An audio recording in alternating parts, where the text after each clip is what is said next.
지금 전 세계가 다시 철도에 돈을 쏟아붓고 있습니다. 근데 이게 단순 교통 인프라 이야기가 아닙니다. 유럽은 철도 통합 전쟁이 시작됐고 중국은 도시철도 1만 킬로미터를 돌파했습니다. 동남아는 고속철도 개발 경쟁에 들어갔죠. 쉽게 말하면 철도가 다시 국가 경쟁력이 되고 있다는 건데요. 오늘은 이번 주 해외 철도 뉴스에서 진짜 중요한 흐름만 딱 정리해 보겠습니다. 이번 주 가장 중요한 뉴스 중 하나, EU가 국제철도 통합 승차권 제도를 추진하기 시작했습니다. 쉽게 말하면 나라가 달라도 항공권처럼 철도표를 한 번에 예약하게 만들겠다는 겁니다. 지금 유럽 철도는 국가별 시스템이 너무 달라서 파리에서 베를린 가는 열차 하나 예약하는 것도 꽤 복잡한데요. EU는 이걸 통합해서 유럽판 철도 플랫폼을 만들려는 겁니다. 근데 핵심은 여기 있습니다. 이게 단순 편의성이 아니라 유럽이 비행기 대신 철도를 키우겠다는 전략이라는 거예요. 실제로 프랑스는 고속철도 투자 확대, 독일은 디지털 신호 시스템 구축, 노르웨이, 독일, 덴마크는 국제 열차 재개까지 추진 중입니다. 정리하면 유럽은 지금 철도를 친환경 이동의 중심축으로 다시 세팅하고 있습니다.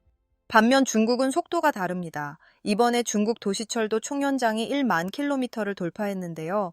이건 사실상 세계 최대 규모입니다.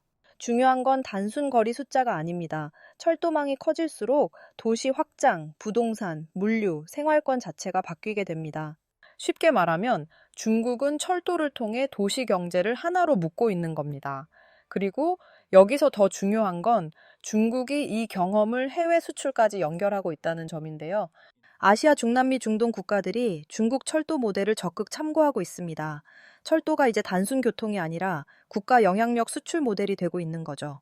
이번 주 뉴스에서 또 눈에 띈 건 신흥국들의 철도 투자 속도입니다. 베트남은 하노이 하롱 고속철도 착공에 들어갔고 멕시코는 월드컵 전에 모노레일 일부 개통을 추진 중입니다.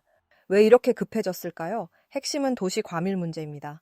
차만으로는 도시 운영이 안 되기 시작한 거예요. 그래서 지금 신흥국들은 도로 중심 도시에서 철도 중심 도시로 방향을 바꾸고 있습니다. 특히 월드컵 같은 글로벌 이벤트를 앞둔 국가들은 철도를 국가 이미지 사업으로까지 보고 있는데요.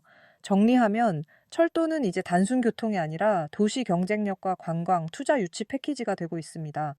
그래서 중요한 건 지금 세계는 다시 철도를 미래 산업으로 보기 시작했다는 겁니다.